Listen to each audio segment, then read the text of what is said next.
Stay tuned because next up is The Hop with Village Properties realtor David Charles Allen. He's here to tell us all about real estate in Santa Barbara. Welcome to The Hop. This is David Charles Allen, realtor at Village Properties in Santa Barbara, California, with my great friend and co-host, Patty Teal. I'm doing wonderful today. Patty, how you doing? I'm doing well too, David. Good to hear. We got sunny skies here in Santa Barbara. Looking ahead to temperatures scattered throughout the 70s, maybe a little bit of clouds, but mostly sunny.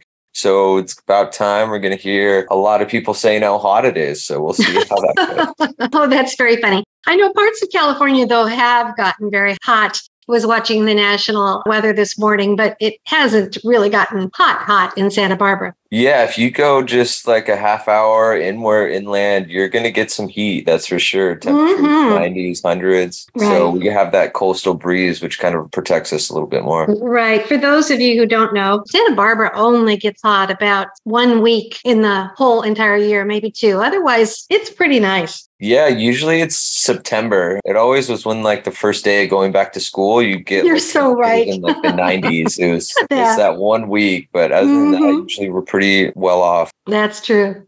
And then no real waves to report either. So, any more heat coming up, it'll be nice to get in the water, but there's a lot of water activities you can do without having waves present as well. Right. A lot of fun you can have at the beach, whether there's waves or not. That's true. And then in terms of interest rates, how they're performing, we're at 6.25% for 30-year jumbo and 6.625% for 30-year conforming. So a pretty steep drop since last week. We pushed over 7% for I remember that. Side. Well, that's very good news. Yeah, so it's very interesting. I don't know if anyone's really being able to predict what's going on, but almost a 0.5% change in just a week. So, it's hard to really time the market, and that 0.5% really makes a difference.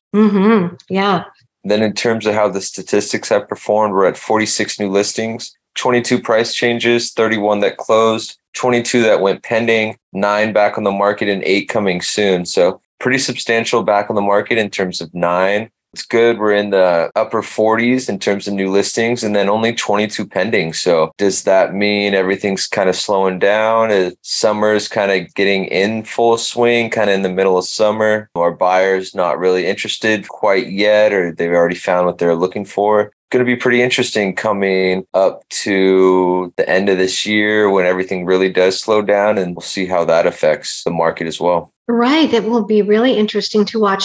Do things generally slow down in the fall when kids are going back to school, that time of year, or not? Yeah, I'd say it starts slowing down again, probably October. Kind of thinking about getting into the holidays. Yes, it really starts slowing down in October. But I mean, that push is usually from like April to June. And some people are still trying to get in before the school year starts, but some people just have summer plans.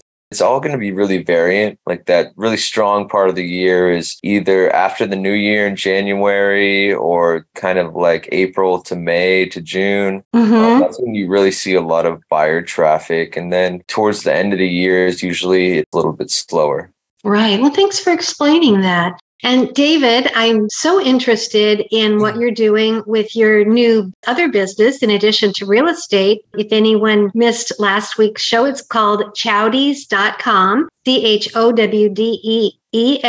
David and I are both animal lovers. In particular, David has 4 dogs and a cat. Do I have the count right, David? Yeah, I have 3 dogs, 2 cats. Oh, well, I'm behind times. I have to hear about that, and then we'll hear about Chowdees. I only knew about the one kitty cat. Oh, yeah. Sarah, my girlfriend, had another cat as well, so it's just part of the family, too. It kind of likes to be more of a wild cat. It comes home. Oh, I see. Like maybe at nighttime to eat, but it likes to live in the streets. It's kind of a funny cat. It's partly a feral cat, but it's your cat too. Yeah, exactly. It prefers to just be outside. can't really do anything about it. If you try and keep it inside, it just goes crazy. So you're just like, all right, well, Right. you got to do what you got to Right. do. I understand that. My grandparents had a farm and there were a lot of feral cats around, but we never got them very tame, put out food for them, but they weren't too much wanting to be in the house. So I do understand. Yeah, they just want to live their own. Live their life in freedom. I can get that. Yeah. Yeah, it's hard to say how to not going to try and keep them in a cage when they don't want to be there. So right. So David has a very strong interest in nutrition for both people and for animals, and he tries to do the very best to keep his animals healthy, as we all want to do. So he came up with a dog treat. So I'll let him share the story from this point. Yeah, if you heard it last week, we basically tried to create or are creating something where you can treat your dogs in a healthy way and you know what you're giving them, you know the benefits of them, and be happy about feeding them the treats that they deserve. Essentially, it's organic. Everything we're trying to do is organic or wild. We're trying to make it a raw treat as well. By freeze drying it, it's going to retain most of the nutrients and it's going to be able to be shelf stable and take it on the go. And everyone we've given them to so far is really, really receptive of them. Like say, my dog doesn't ever get trained, but we break out these treats and it'll listen to whatever we do. So it's kind of funny.